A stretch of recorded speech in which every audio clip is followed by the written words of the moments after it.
Good afternoon and welcome to the Senior Hour, which is sponsored by Providence Holy Cross Medical Center, IMAC Med Spa, and Comfort Keepers in Home Care. I'm Barbara Cochran with my co-host, owner of KHTS, Carl Goldman, on your hometown station, 98.1 FM, AM 1220 KHTS. This is a show for, about, and by seniors, giving information to enhance one's quality of life. And our first guest this afternoon is Dr. Anirudh Rai from Henry Mayo Hospital. Welcome. It's good to have you. It's good to be here. Thanks for Yes, having and me. what are we talking about today? Well, the topic that was chosen actually was during this time of high heat. We were trying to see what the best quality of health would be for our elderly individuals during this high heat stroke, and how to Especially stay well our hydrated. seniors. Especially them, yes. Yes. So where to get started, honestly? It's a huge topic in general. When it comes to as we get older, our body actually adapts to heat a bit differently. That's why when it comes to our old elderly folks, they tend to be more prone to getting heat strokes this time of day. Ideally, I would recommend, and all our primary care providers would recommend, staying well hydrated. And that's much tougher for our elderly folks. Here we are. It goes with me everywhere, even by my bed at night. Well, that's good. That's good.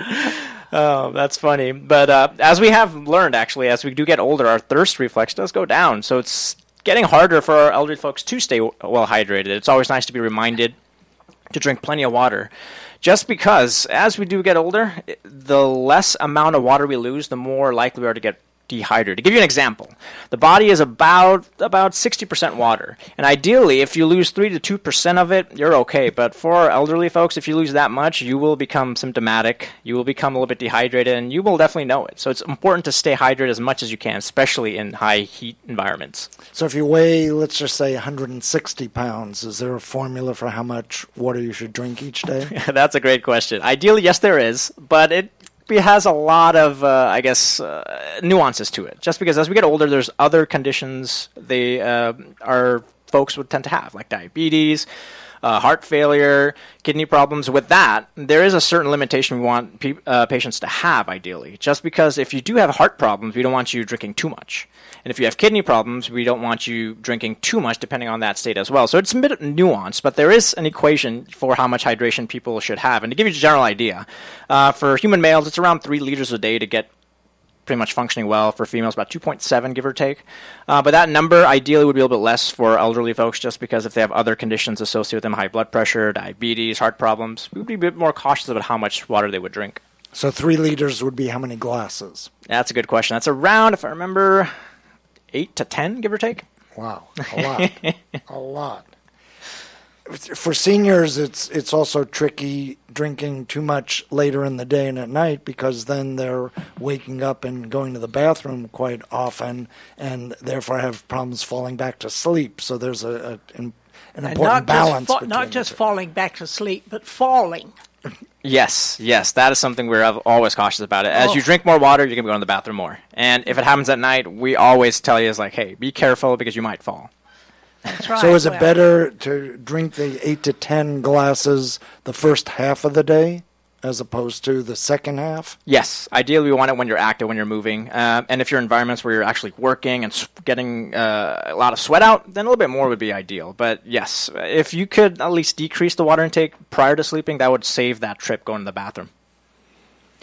The heat has been really tough here in Santa Clarita over the last couple of weeks, and next week it's predicted to be, I think this coming Monday, it will be an all-time high, with on the Canyon countryside hitting 110.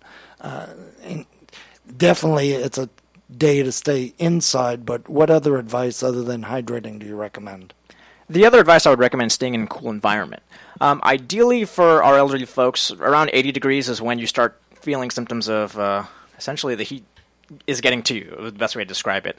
As someone who's younger, 80 would just make you a bit uncomfortable, but for elderly folks, that could hit a bit harder. So staying in environments where you have ideally around 70, maybe even less than that, should be good to kind of keep the body constantly in a state of cool, versus the outside temperature would be ideally above 90 and 100. Yeah, I keep ours at 75. Yeah, that's good too, honestly. Too cold can be And pretty bad. it's comfortable, and even at night I keep it at 75. And I have a little argument with my son. He says, Mom, it doesn't need to be this hot, this cold. And he'll turn it up. So when he goes to bed, I turn it down. One of the investments we made early on, and we've moved now 4 times here in Santa Clarita, but each time we put and install a overhead fan in our bedroom. And we turn that on, and most of the time, other than when it hits 110 degrees, we're able, since it cools down at night so well here in the valley, we're able to go to sleep with just the fan on. And I would highly recommend that, particularly with the cost of electricity and the air conditioning going up and up and up. And rather than keeping it necessarily at 75, you might be able to turn it a lot warmer at night when you're in bed with the fan on. Yeah, ideally that would be more the physics associated with cooling. So the convection sort of theory associated with that would definitely help with getting the warm air out and getting the cool air circulating through that environment. And you're right, it is a good economical way to kind of stay cool too. But always just be cautious, just because when it comes to heat exhaustion, just getting those symptoms of dehydration, it can be overlooked pretty easily, especially in our elderly folks. So what are some of the dangers of not being hydrated? That's a great question. Especially with seniors. Yeah. Ideally, the things we worry about would be if you ever get dehydrated, falls, just passing out, things like that are something we always want to kind of keep an eye out for. And some studies, at least the ones I've read, do show that the first symptom of dehydration in our elderly folks would be something like dizziness and headaches sometimes too. So it kind of varies depending on how patients are. Not only that, the other cofactors would be they have high blood pressure, they're on pills that kind of reduce their blood pressure. So if you're dehydrated, that blood pressure may go down a bit more and you might be more symptomatic. Same with diabetes. You tend to drink more water, try to replenish the sugar that's in your blood. And if you are not drinking, you might get a higher sugar value and might get symptoms of hyperglycemia, which is again rare, but it can occur as well. So there's a lot of cofactors. What is hypoglycemia? Hypoglycemia would be with low sugars if you're not drinking enough, or if you're not eating enough sugars. But ideally, if you get dehydrated, your blood can get concentrated, so your sugar value will tend to go a little bit higher up. So we do want to avoid high sugars as well. So Barbara, you and I can have cinnamon rolls right after this this interview. This is AM 1220 KHTS 98.1 FM. Carl Goldman with you, along with Barbara Stearns Cochran. And we've got Dr. Rai here, like the bread, right?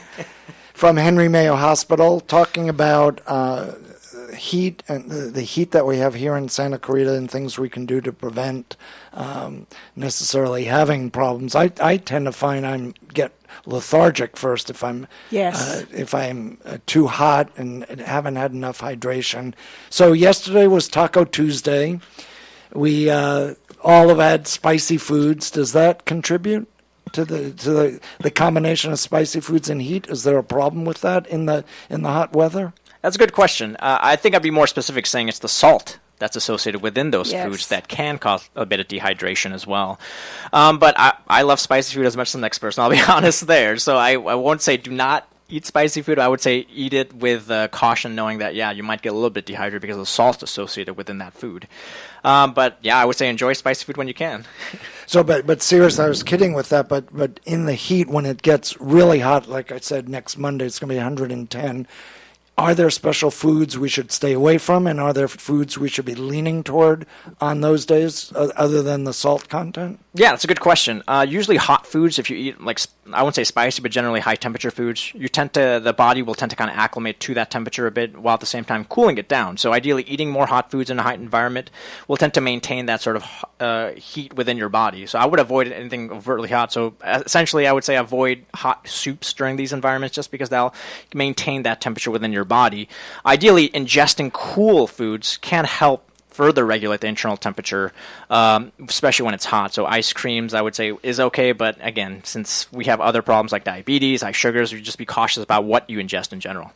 The other thing I wanted to ask you, I've been told that it's wise to have a little pinch of salt in the water that you drink. What is the truth to that?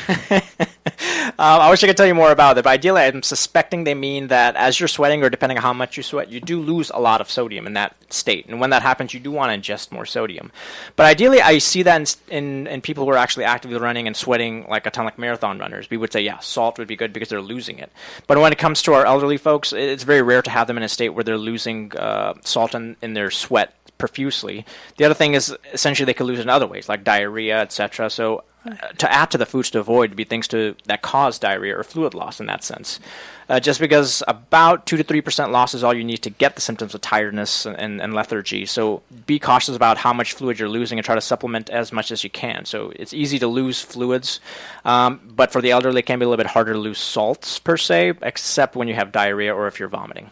But studies are showing that there's a wide variety and difference in good salt and bad salt. So necessarily putting table salt, Barbara, into your water is not necessarily a good thing from what I've read.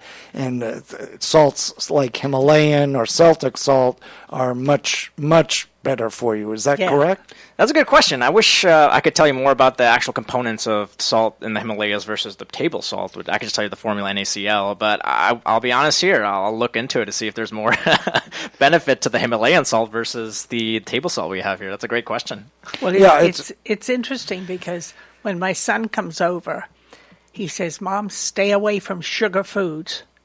That food's got a lot of sugar in it. That food's got a lot of sugar in it. You don't need a lot of sugar in your system at your age."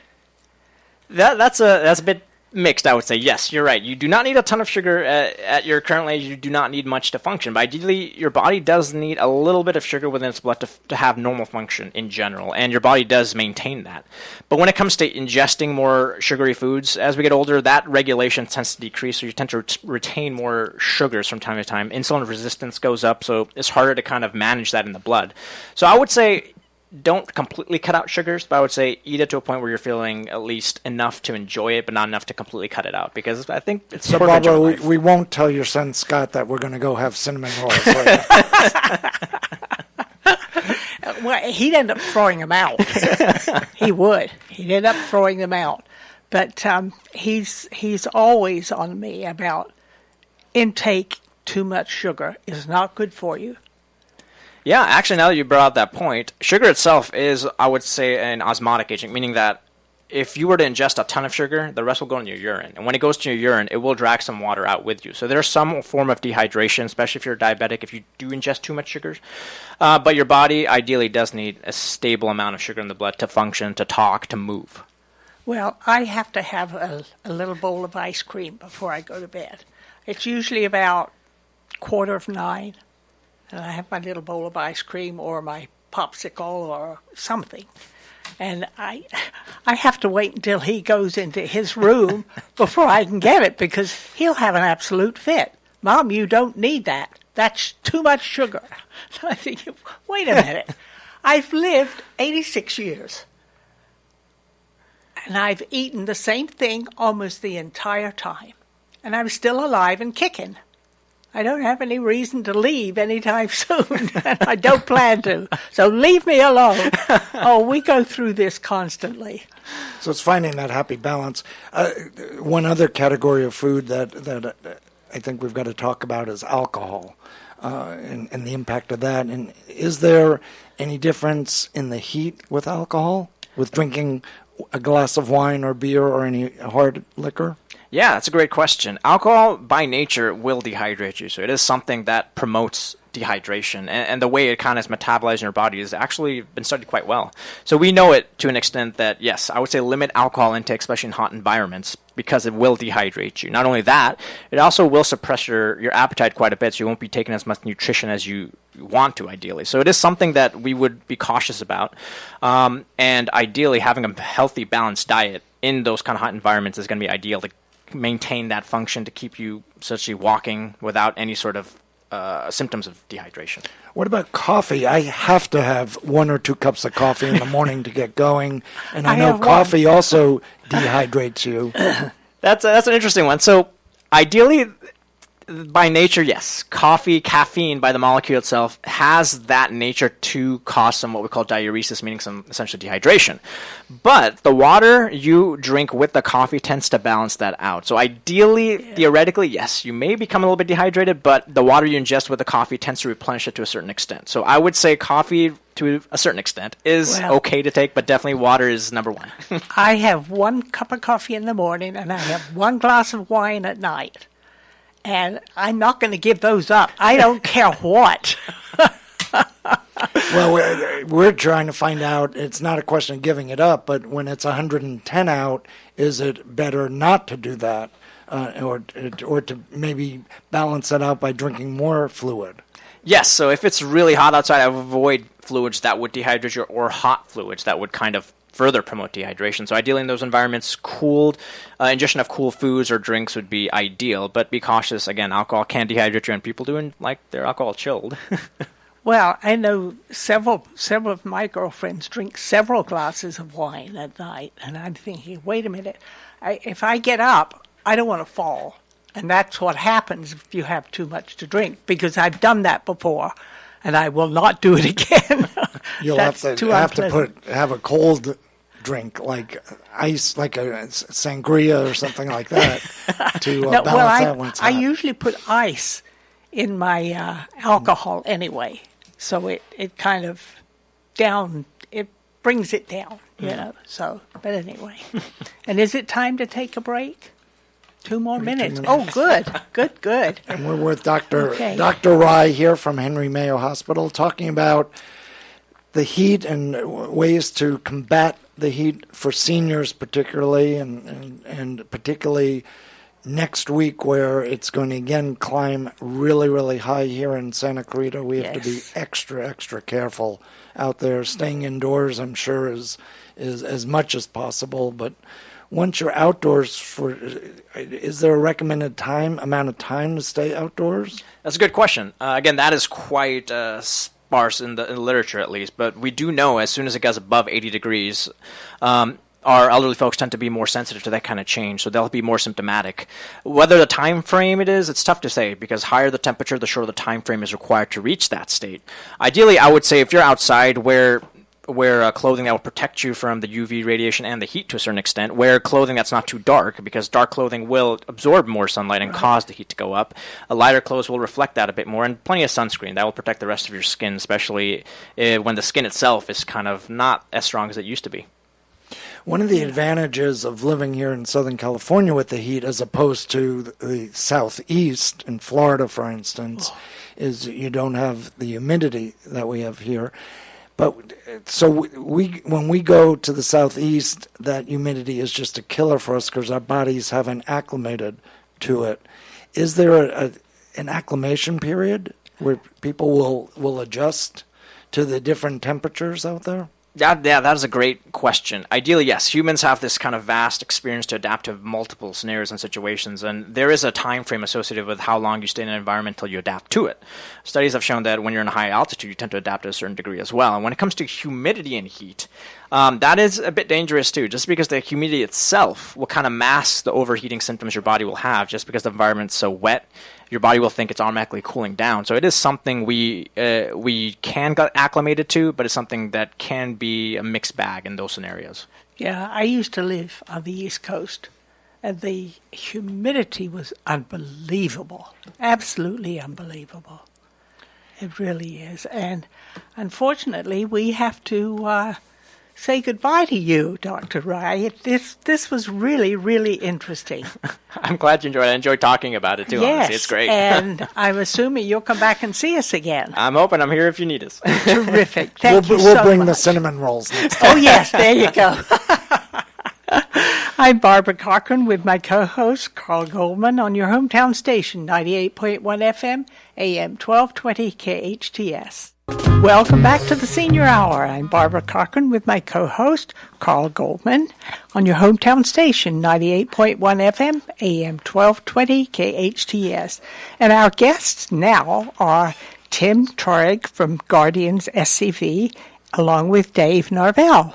Welcome to both of you. It's good to be here. We are excited Yes. to spend some time with you all. Yes, what are we talking about? Well, a little bit of everything. Today we're Good, going to talk good. a little bit about Guardians, our nonprofit organization, and a big event we have coming up, our Patriots Day 9/11 event. Yes. So have at it, kiddo. All righty. Well, first of all, just a little bit about Guardians. Guardians is a 501c3 that started about 8 years ago out here in Santa Clarita. It started as just a small group for fire, police, and military men and women who are active, retired, or in reserves. And so we got together and just decided to do life together. You know, we took a look at the statistics of the suicides that are happening amongst our veterans, the suicides that are happening amongst our law enforcement and firefighters now, which have really the stats for fire and police now has risen to a level where more fire and police will die by suicide than in the line of duty. That is so And sad. so we really wanted to put together an organization that really could make a difference in those areas. And what we found that really works is peer-to-peer support, where we can bring guys and gals together in a group setting and do life and talk about some of the tough topics like trauma and relationships. You know, there's a lot of divorce amongst our population of people, and there's a lot of suicides. There's a lot of domestic violence, a lot of drug abuse and alcoholism, and so I think especially alcohol problems. a lot of that. A lot of that, I Yeah, would think. And prescription drugs. Yes, Yeah, yes. prescription drugs. So, you know, a lot of these guys, you know, especially these guys in the military, a lot of them, you know, well, fire and law enforcement too, you know, you get hurt on the job, you got, you know, issues with back, knees, you name it, or you get, you know, shot, whatever, and you're medicated with, you know, pain meds, and next thing you know, that turns into an addiction, and next thing you know, they're addicted to opiates, and you've got a whole nother, you know, issue to deal with. But we really just do life and challenge each other to continue to grow and heal and be okay with our emotions. I'm a retired LA City firefighter. I spent 35 years with LA City. I've been retired for about 7 years. And starting this group was really something that was really on my heart because I saw the impact of trauma, not only in my own life, how it affected my marriage, how it was, how it affected how I raised my kids, and how I responded to that trauma by putting all of those emotions in a box because that's what I needed to do to be able to do what I did at work. Yeah. But trying to live that way outside of the job, it didn't work so good in my relationships and created some hazards. So Guardians does weekly groups on Monday nights. At 7 o'clock, we meet at Higher Vision Church over off the old road. They allow us to use a room there, which is wonderful. And then we have events that we do, like our 9/11 event that's coming up. We also do service projects in the community. We've done some service projects over at the VFW post, 6885, over off the Sierra Highway. We also have done some work at the Dream Center downtown LA with their veteran program there. So Dave, how have you been involved? Yes, since the beginning. Since the beginning. Yeah, and I found it to be, actually my wife was the one that directed me to it. She told me about the process, what was going on. At the time, it was a church group. We have since we're still a lot of the people that are there still go to that church, but it's no longer a religious group. So it's she directed me there because she knew that I was looking for something, and men's Bible classes and stuff just didn't really click for me. Yeah. But when I first walked in, I saw people, and it took almost no time at all to become really involved with the group because. When you're working with people, when you're talking to people that have like experiences, you don't have to waste a lot of time with a lot of verbiage that really doesn't really mean anything. Right. You can go right to the root of what the problem is, and people understand that. So are you a retired firefighter no, also? I was in the Marine Corps. Marine Corps? Yes, ma'am. Oh, okay. But how long were you in the Marine Corps? Well, I was in the Marine Corps for 6 years and got out and then lived a civilian life from that time on. Now, are the Guardians only for retired first responders, or can you be active? No, it's for active, retired, or in reserves, veteran, military, law enforcement, and firefighters. That's the core of who we are. Wow, that's a wide range. And you know what's interesting Really? is there's a lot of differences, but there's a lot of similarities. And the similarities are that these are men and women who risk their lives either for their country or for their community and experience a lot of ugly stuff, see a lot of ugly stuff, and the impact that it has on our members is very similar. Well, especially with all the fires we've been having. I mean, their lives are in danger constantly. And that must be very scary for them and their families. You know, you brought it. To go Speaking through of families, we also at Guardians have what's called Guardian Wives. So we have a group specifically for the wives of our guardians, so that our wives learn and can work together and share together on how to deal with us knuckleheads and some of the challenges that may come up for them in relationships, and being married to somebody that does what we have done or are doing can be very challenging. The hours are very different. They go on deployments, can be gone for months at a time. Firefighters are gone for days at a time, fighting brush fires or different things like that. Different areas. But it all boils down into one.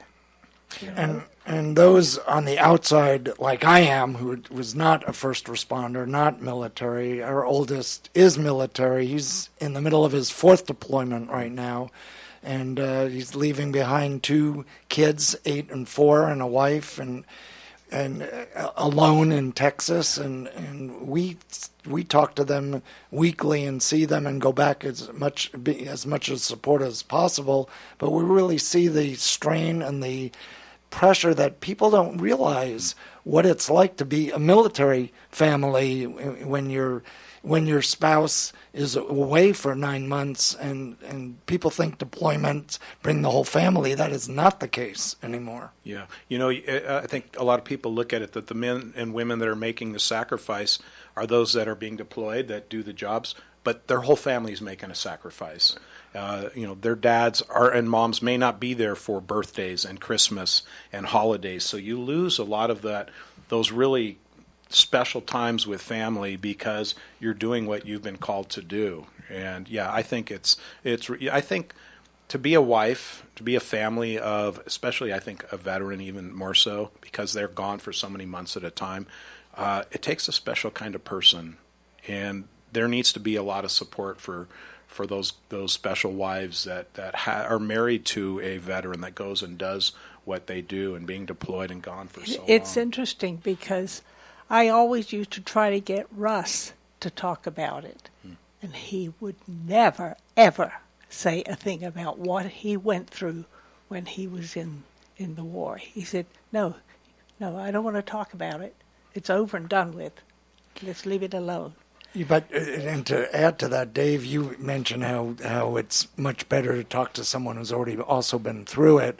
But I know because my dad was injured in World War II, and my dad and I were very, very close when he was living, and he would rarely, I'd have to pry him hard to get him to share anything about his war experiences. Yet my oldest son, when my dad was still alive, got into West Point. And the two of them shared things that I learned about my dad from my son, because they shared and were able to talk about stuff.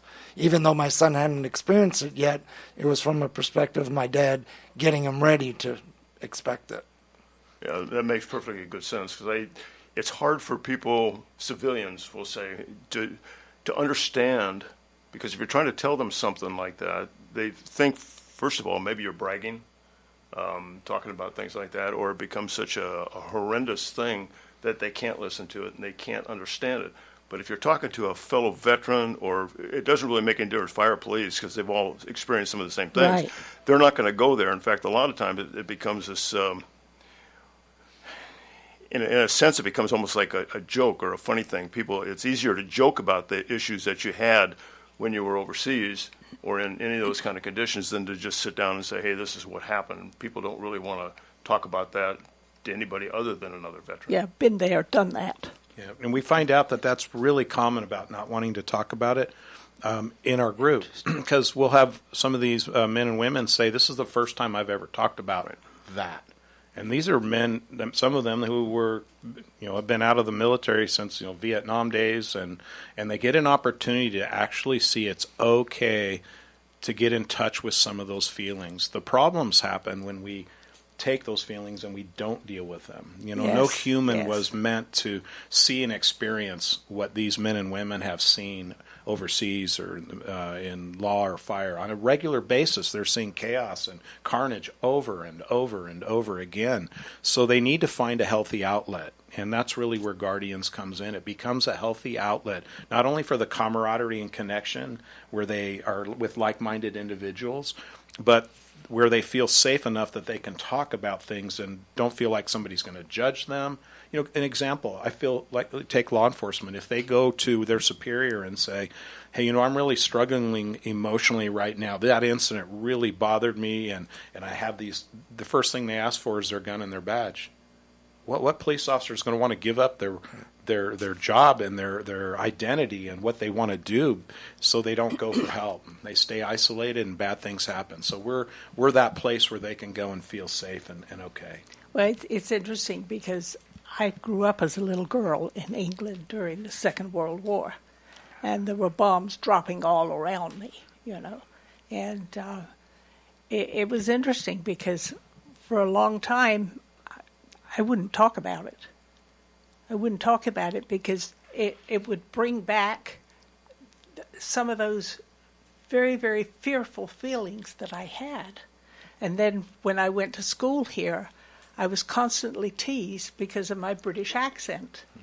And that didn't sit well with me either. And I couldn't understand why people would do things like that, I was never raised that way, Talk to people.